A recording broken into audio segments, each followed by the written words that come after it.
is Jan McKinney, and like I said, we're from Student Judicial Affairs. So we're going to start out by telling you a little bit about what we're going to cover with you today, a little bit about what our office does, and then our aim is to take you through some real practical information about how our office can assist you and how to address some behaviors and some things that you might see in the classroom, and kind of confidence is key for this. So knowing the information before you set out into the classroom is very important.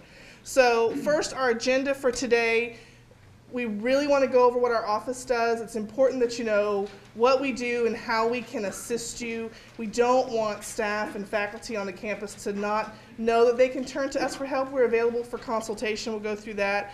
We're going to separate two different types of behavior for you: scholastic or academic integrity issues, the things that you think of as plagiarism and cheating, and go through how those are addressed within the UT system, and behavioral issues, which for you mostly will be classroom behavior, but also we want you to have a minimal awareness about other behaviors that can happen on the campus and how those are addressed.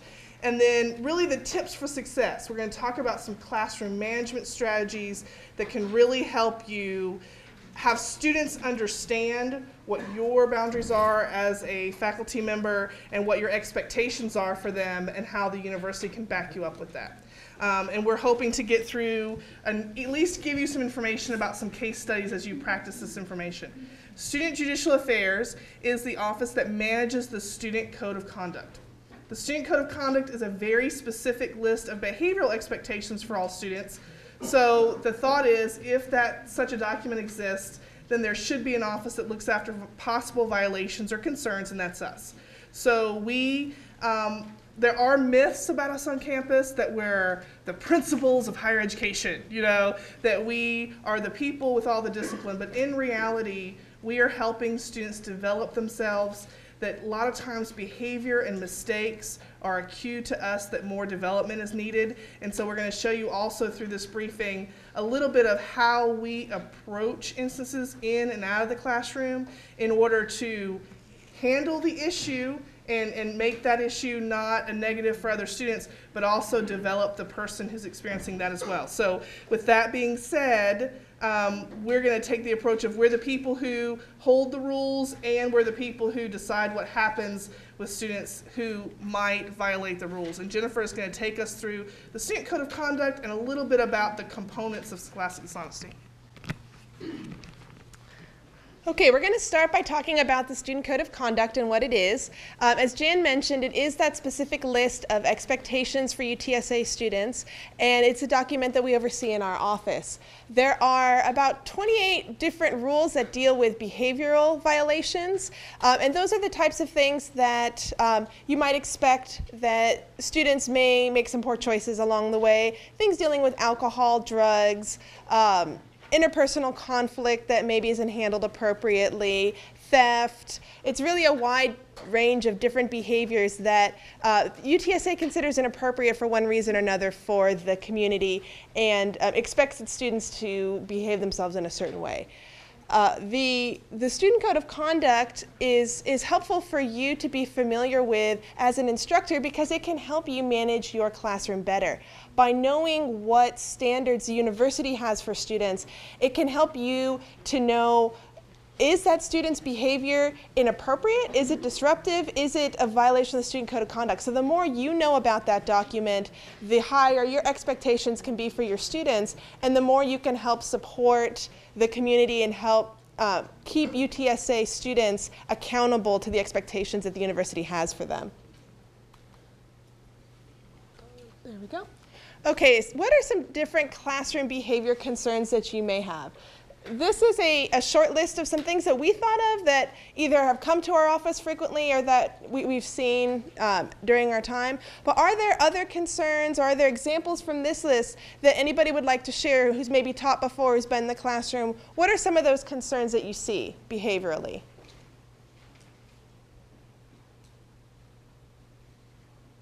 Yeah.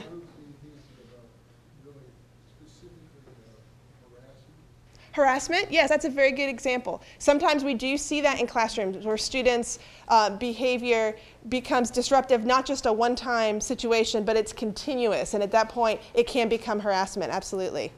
What other concerns do you have going, either those of you who have done teaching before that you've seen before, or new teachers, what are you concerned about? What things have you heard about that maybe you're not sure? They come up with really creative ways to cheat. Yes. Cell phones. Yes. Message the answers. That was a new one. Yeah, we're going to get into the Scholastic Dishonesty side in just a couple minutes, so hold that thought, because you're absolutely right. As time goes forward, students become very creative, right? So we're going to talk about that in just a minute. Other behavioral type concerns.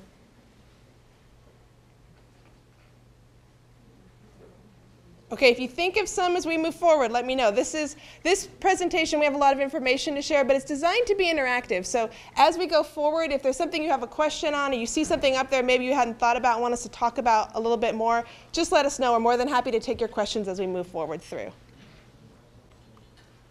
So our students, in a nutshell, are expected to abide by all federal, state, and local laws, right? Most of the parts of the behavioral section of the code deal with types of behavior that is expected by the law as well. So it makes it very easy for the students to follow that. We also want them to comply with directives from university officials. This is where you come in. If you give an instruction to your class, either through your syllabus or verbally, or even one-on-one with a student, and they choose not to follow that directive, assuming the directive is appropriate, right? It has to be within the course of your duties as an instructor.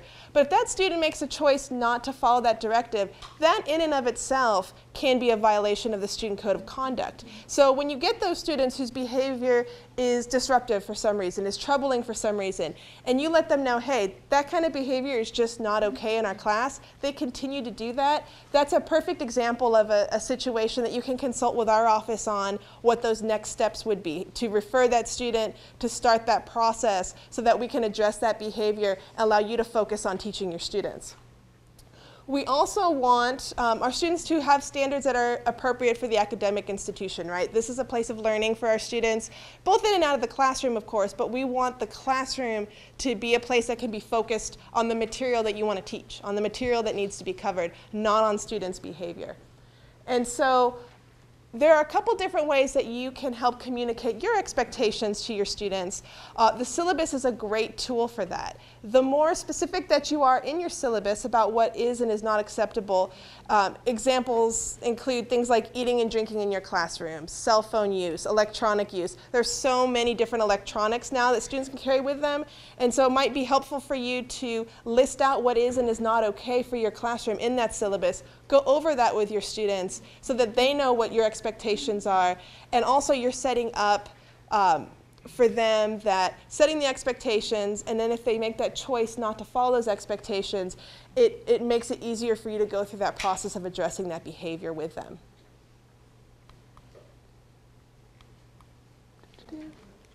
There we go. Did I skip one? Nope, I'm good. Okay, scholastic dishonesty. I told you we'd be getting back to this. There are 4 major types of scholastic dishonesty that are listed in the Student Code of Conduct. The first we're going to talk about is plagiarism, right? This might be the first place that your mind goes to when you think about scholastic dishonesty. Can anybody share any examples of what might constitute as plagiarism? What that might look like? Stealing someone's idea? Yeah, stealing someone's idea. Absolutely. What else?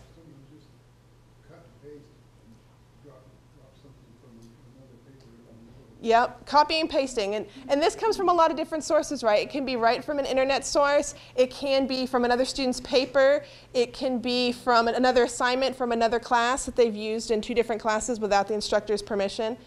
So there are a lot of different places, but that copying and pasting, yes, we see a lot of that. What else might count as plagiarism? Not properly deciding, not using the right sources. Absolutely. Absolutely. And that's a place where your judgment as an instructor is really important, because there is a difference between sloppy academic work and plagiarism, right? When you have a paper where your students have cited it all the way through, they've done a great job, and they missed maybe 1 or 2 cites in it. That may be just sloppy academic work rather than plagiarism. But you have a paper, 75% of it is from online source, no citations, no attempt to show what's their work and what's the cited work, that's probably plagiarism. And so you can use your judgment with that, and we can consult with you. So if you get a paper and you're really not sure, is this plagiarism, is this just a little bit of sloppy academic work, we can help walk through that with you and help you make that determination as you go forward. There are also in the Code of Conduct right now, students created some different descriptions of plagiarism to help them understand what that means. And that might be something that you want to look at as an instructor so you see what the students are thinking about in terms of plagiarism. It lists out 8 different types that talk about the direct plagiarism, that failure to cite, the reworded plagiarism, where they take the idea, they reword it, they still don't attribute it appropriately. And when students created that, they did so that they could understand a little bit better what that means. So it might be something to check out before you go into the semester. Oh, you got it? Okay. Cheating. Let's go back to that comment there, right? The cell phone, the different cheating. What kinds of cheating might you see in classroom? Be creative. Yes, unauthorized calculator use, right? And this is one of those areas where as an instructor, you can be very specific about calculators, how to use them, when they can share, when they can't share. And it sets it out right from the beginning what's appropriate and what's not. What else? I heard cell phones before we talked about. We see that, right, where people text each other answers or maybe take a picture of the test with their cell phone and then share it with somebody in another section, those kinds of things. I saw a hand in the back. Okay. Someone typed up a cheat sheet and stuck it inside of a big pen. Oh. So they could read it. Oh. Very creative, yes. And then coming to class early and writing the answer on the desk. Oh. Very good. Excellent. Anyone else? Yes, ma'am. I actually had one last semester. One of my students took 2 Scantrons and filled out his answers along with another one and then gave it to a student. Oh, yes. But of course, I have different types of tests, so it was quite evident when they got every single one wrong that there was some type of play. That is an excellent point. There are things that you can do as an instructor that makes it harder for your students to get away with cheating. And having different versions is a great way to do that, especially if you have those large lecture-style classrooms, right? If you have 3 different versions of the test and you do like an A, B, C, A, B, C, A, B, C, the wandering eyes thing doesn't work real well, because if they try to copy each other, you get the Scantrons back, you can tell. And you're like, oh, this is not a good grade, because the person with the right one gets the good grade and the person with the wrong one, not so much, right?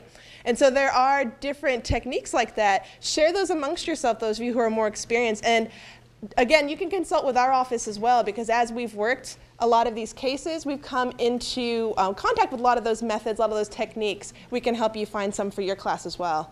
Mm-hmm.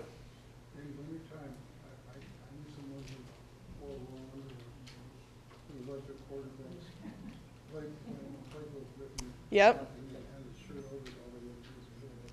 They get very creative in how they're going to bring their answers to class with them, right?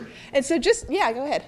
Walk into the restroom and be sure that your student will walk alone, together, collectively, and be sure that they will leave their papers on the desk.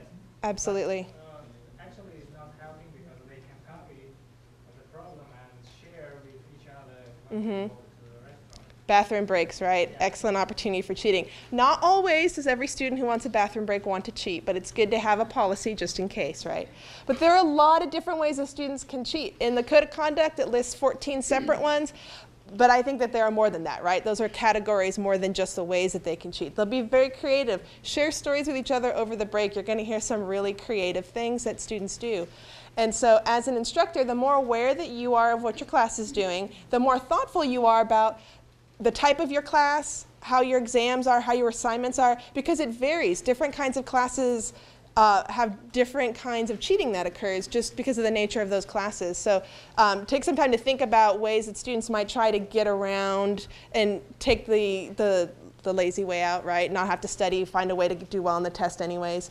And try to think in advance so that you can try to prevent some of that. It's much, much easier to prevent than to deal with it on the back end. We'd rather have it that way too. I skipped collusion, so I'm going back. Okay, collusion. Collusion is anytime students work together on something that they're not supposed to, right?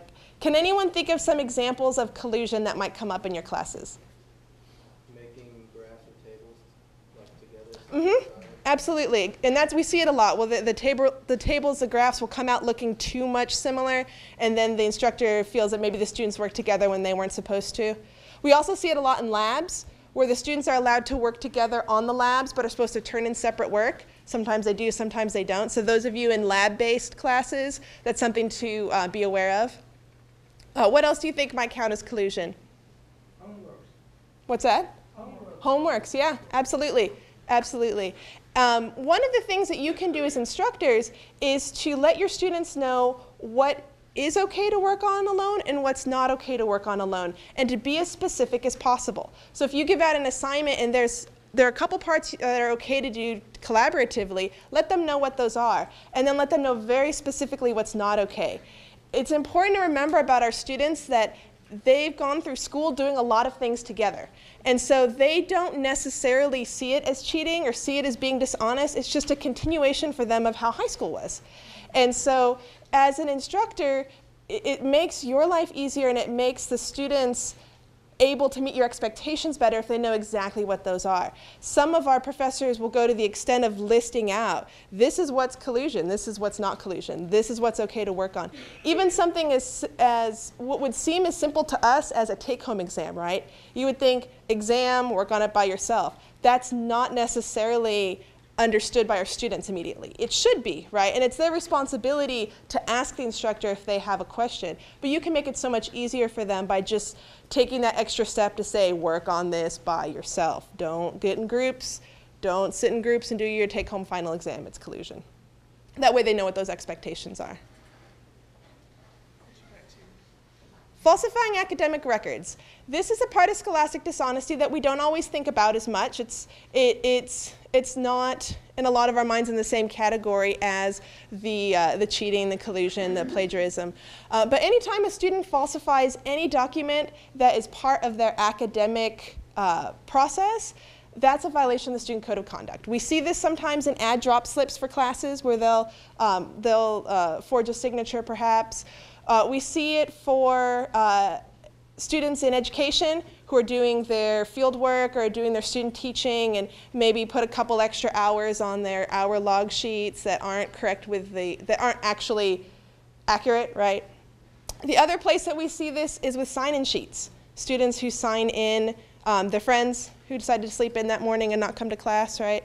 And something to be aware of is that falsifying of an academic record oftentimes does lead to suspension for students, because UTSA feels very strongly that when a student is that intentionally dishonest, that they need to take a break and reevaluate why they're in school and reevaluate what their priorities are before rejoining the community. Does anyone have questions about that one? Okay. Question about plagiarism. Yeah. What if someone has two papers that are due, one for one class, one for another, but they're both open writing assignments, and they turn in the same paper with both? That's a good question. The question was about if a student turns in the same paper for two different classes, like an open writing assignment where the topic is very flexible. That can be scholastic dishonesty, or it could not be. And the deciding factor would be, did the student ask the professors involved's permission? Because with permission, a student can do that. Without permission, that's scholastic dishonesty at that point. They wrote it, like, say they wrote a paper their freshman year, and then they used it again for their... It's the same if they used it earlier in their education or not. And again, the permission is key. As long as the professors are okay with that being submitted for both classes, then that's okay. If they're not, it's scholastic dishonesty. And the reason for that is that the expectation is that each credit in college is earned separately, right? And so duplicating work like that is only okay if the instructors are okay with it. We do see cases like that. It does happen. What's important to remember overall in scholastic dishonesty is that anything that gives a student an unfair advantage is considered scholastic dishonesty. And sometimes the categories get a little fuzzy, because maybe it's a little like collusion, maybe it's a little like cheating, maybe it's a little like plagiarism.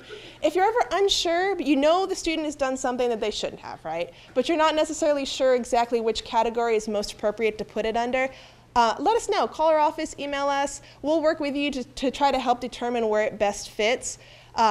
But just know that any time that they're doing something that gives them that unfair advantage, they're working with others when they shouldn't be, that's probably scholastic dishonesty, and it's something we want to address. As we talked about, students are using a lot of technology now. For good, right? It helps them academically. It helps them have access to information they didn't have before.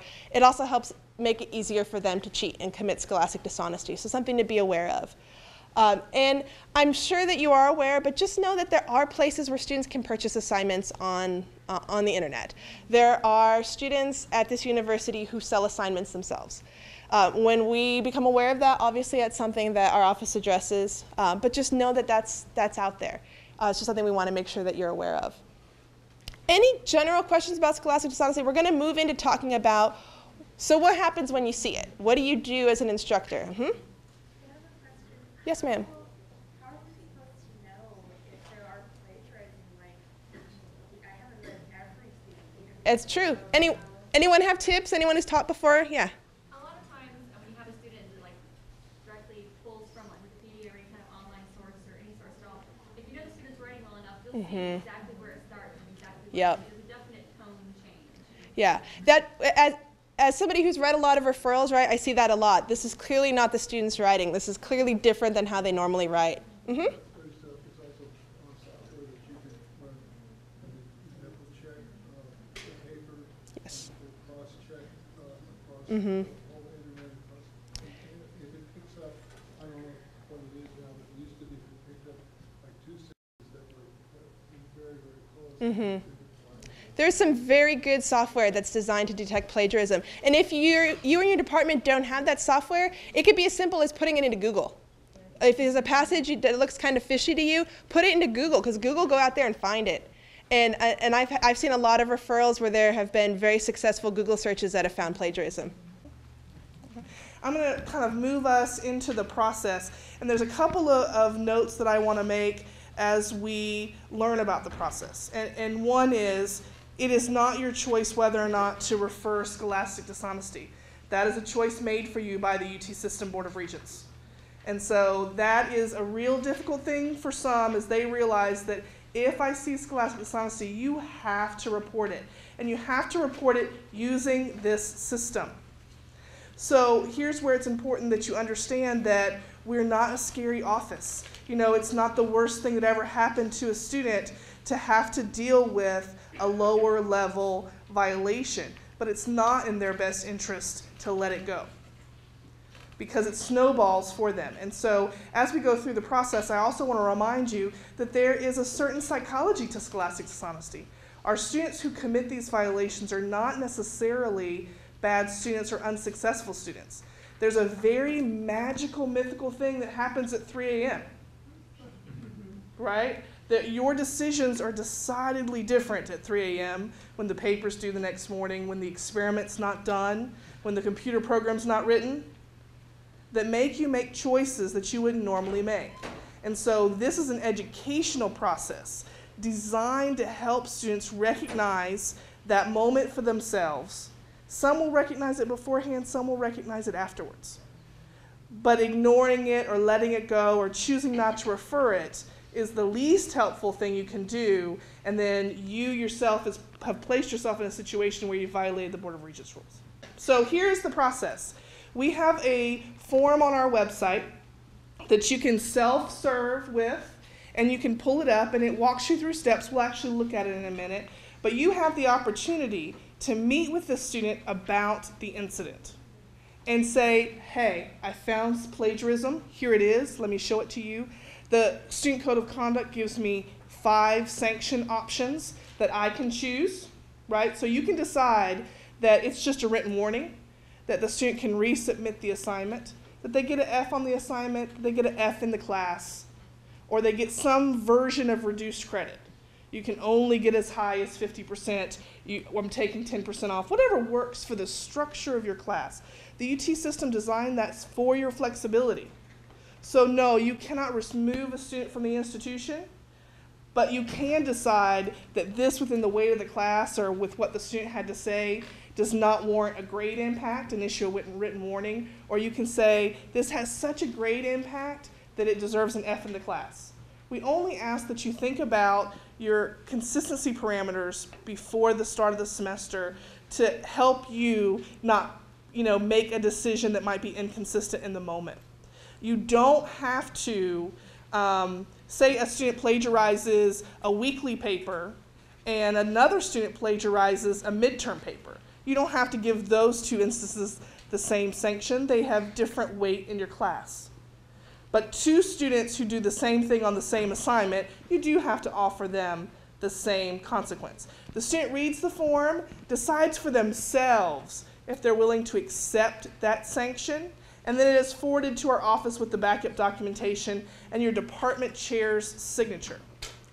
The student can say, I didn't do that. I don't know what you mean. And then it's automatically referred without their signature to our office.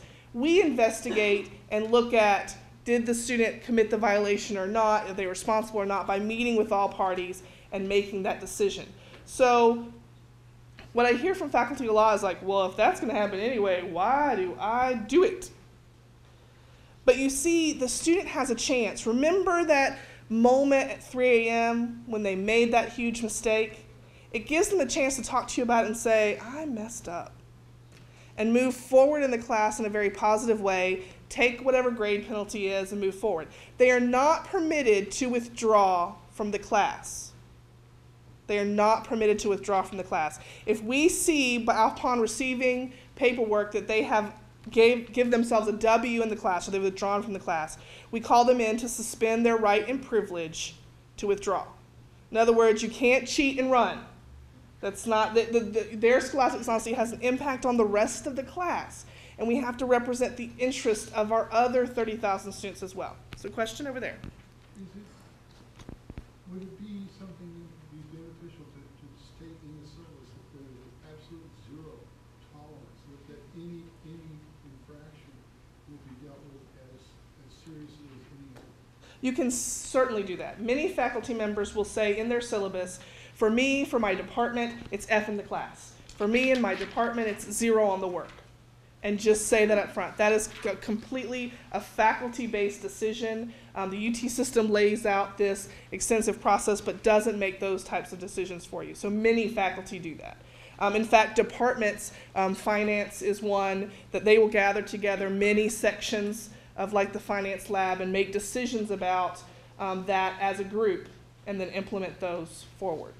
We also do presentations about this very topic, so if you'd rather have us come in and do a 10-minute briefing for the students about what those parameters are and how it would work and where we feel the traps are, because we've heard 1,800 stories a year for a lot of years, right?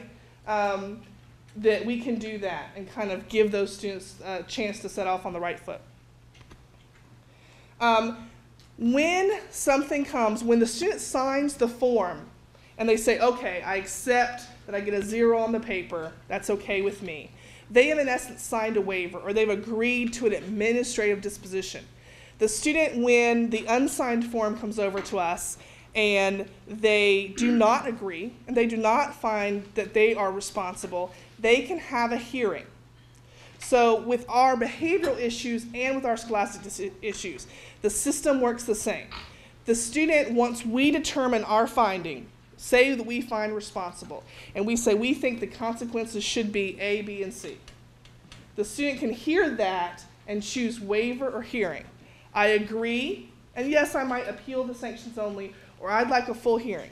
A hearing is a situation, a more formal disposition process where I represent the university, the student represents him or herself, and a faculty or staff member who's appointed by the president as a hearing officer hears witnesses, produces an audio taped hearing process, and determines the outcome. And so know that if you have a Scholastic Dishonesty case and it is the student's choice to choose a hearing, which is okay, we applaud their determination, And sometimes students need to be heard in that way, that you may be called as a witness to a hearing. There's no courtroom on campus, right? It's our conference room. It's formal to give the student that benefit of being heard, but it is not a scary place to be. We want you to kind of be aware. It is very important that throughout our process that we maintain due process for the student. So it's very important that through Scholastic Dishonesty, if you see a student, for instance, cheating on a test during the test period, do not take and destroy that test. Because that is an instrument that has to be completed so that if it's ever overturned in the future, it can be graded as is. You may, of course, move them.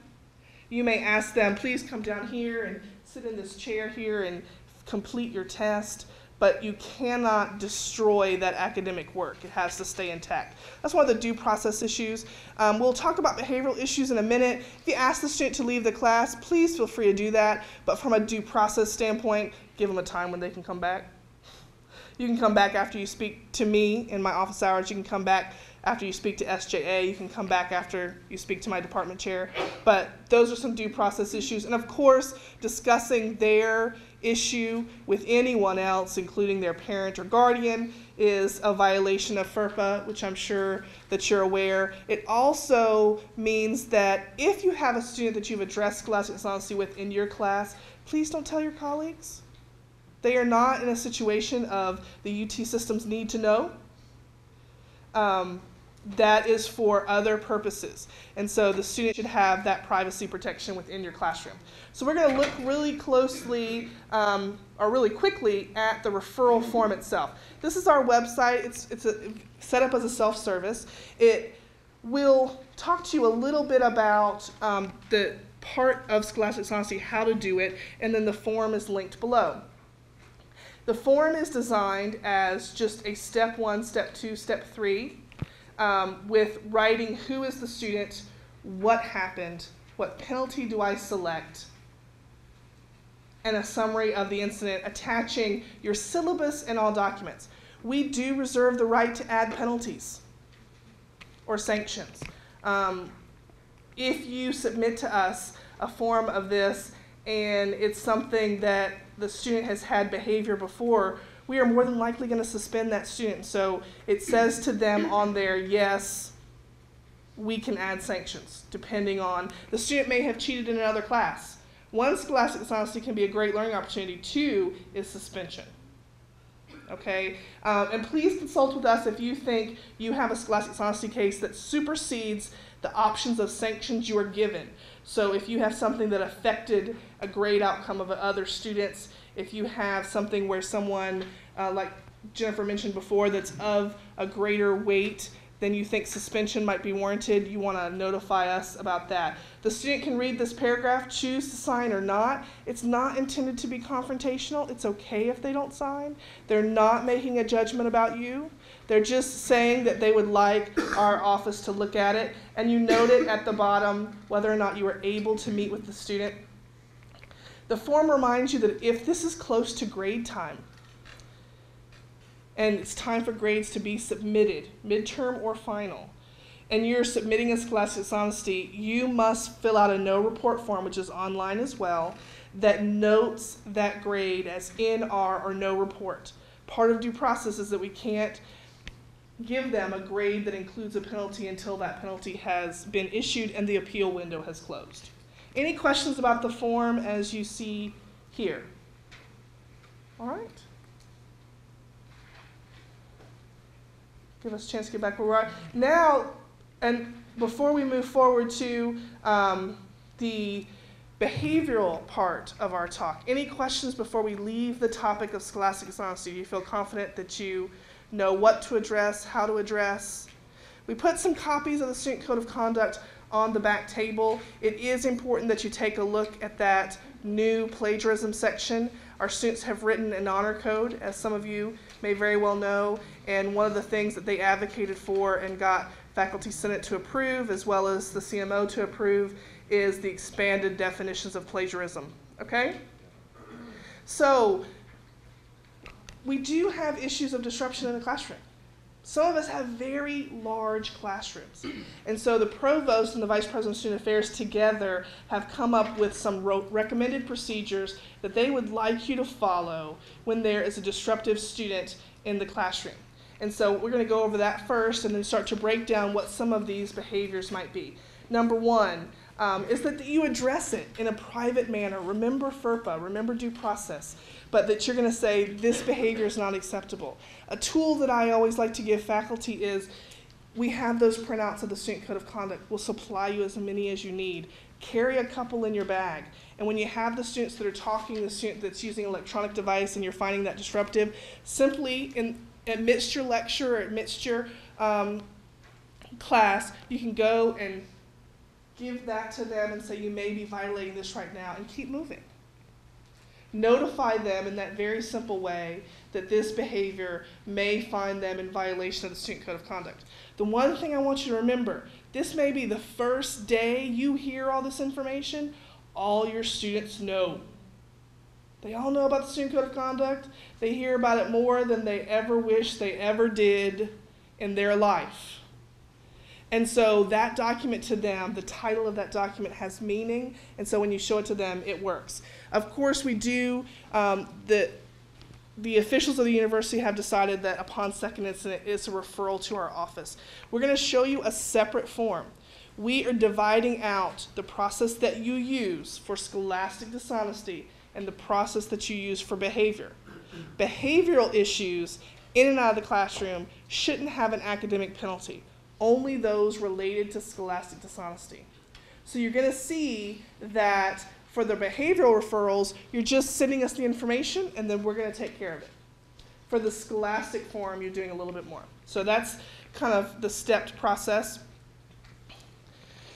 You have to understand that not all of our students are prepared for a collegiate classroom. And I'm not just talking about freshmen.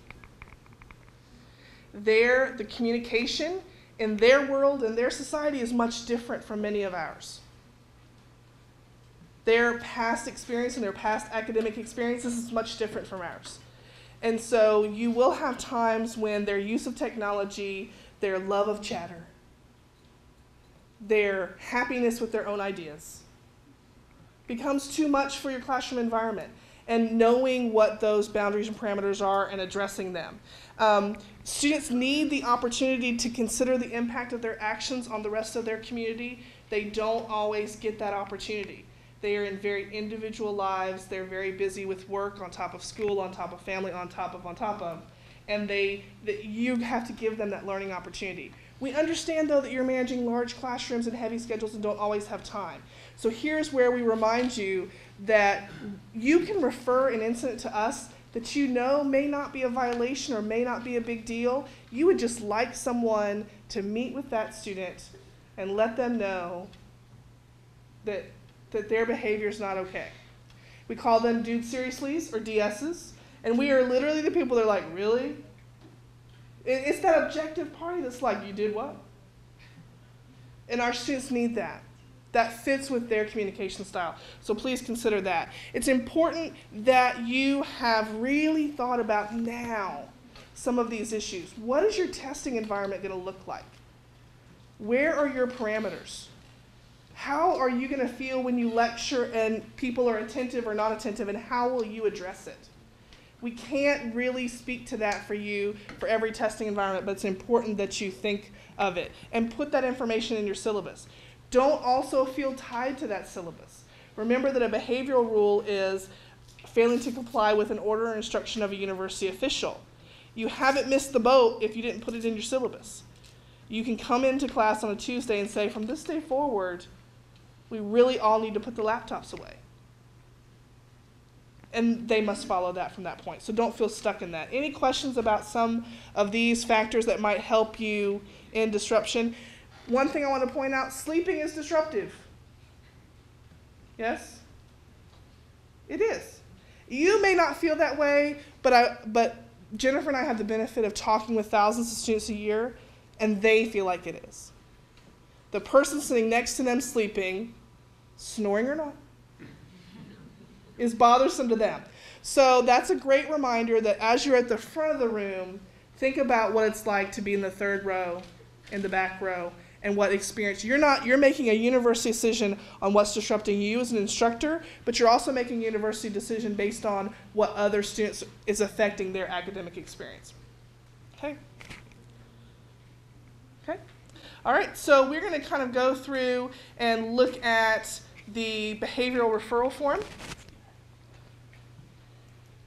Just real quick, and it is on our website as well. It is simpler than the Scholastic Dishonesty form in that its only purpose is to just convey information or concerns. The handout you receive have all these links on them conveniently for you. And so you're just trying to the best of your ability, put a category there as to what information you are providing. Please remember that the student receives, if they're found in violation, a copy of this form, so you want to use professional language. And if you don't feel comfortable putting other students as names of witnesses, you can leave that blank and just convey that information to us. Students can stay responsible, anonymous in their reporting. However, our ability to find a student responsible based on anonymous information, of course, is changed. Okay? So that's the form. It's available to you. Just keep in mind that it is separate from the Scholastic Dishonesty referral form. Also, the university has what's called a behavioral intervention team. One of the links on your handout is for behavioral concerns assistance. So this referral is for disruptive behavior that's affecting your classroom environment, civility. Behavioral concerns assistance is for a student that you're concerned about. You're concerned about their erratic behavior, the sadness that they exhibit, a trauma they might have experienced in their life, and you would like to alert the university to that student's concern. The behavioral intervention team is made up of our office, counseling services, health services, legal, and the UTSA Police Department, and they are able to really assess that information, talk to you if needed, but also intervene with the student. Okay. Any questions about any information for this? Okay. The question was about kind of acute, immediate situations. We want you to know that we are an administrative function, but we work very closely with the UTSA Police Department. And it would be a good idea to program their number into your cell phone and call them directly from the classroom. It does not have to be of a criminal nature to do that. Many faculty members feel more comfortable if having a disruptive student, they know that they're going to remove them from the class. They have already made a call. We have 130 police officers on campus. They are state certified peace officers. There is a full-fledged detective unit on campus, and many of them are SWAT trained. So they are active shooter trained as well. So it is not a police department where they're going to hamper up to your classroom. They're going to respond as you would expect a police force to respond. And that's okay. The great thing about a collegiate police force is they're prepared for it not to be a criminal situation, but to be a situation that you don't have time to deal with. That's okay. Please call them. Their emergency number is 210-458-4911. Their non-emergency number is 210-458-4242.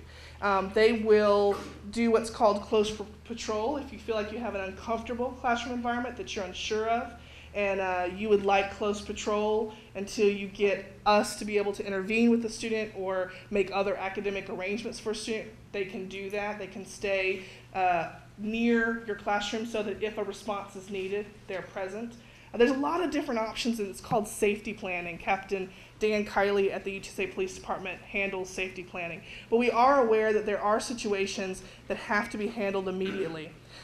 We do ask you for your forgiveness in advance because some of your Scholastic Dishonesty cases may take a little while to address because from a behavioral standpoint, we are addressing those hot button issues much quicker, and we may drop a caseload to intervene in a situation such as what you're describing, whether it be in a residence hall or in a classroom, and get back to those stack of Scholastic Dishonesty cases when we can. So we ask for your forgiveness with that we are using a priority system for that.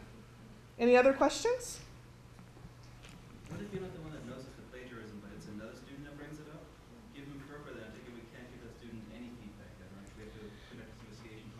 Yes, yes.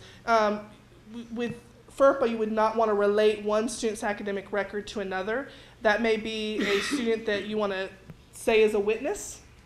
You don't necessarily have to list them on the referral as a witness, but if a student brings you Scholastic Dishonesty, you then are in an investigative position to determine, because you're the university official. So you might receive the information from a student, but you would need to make the determination. And the student can also bring that information to us if they feel like that would be a better place to handle their anonymity.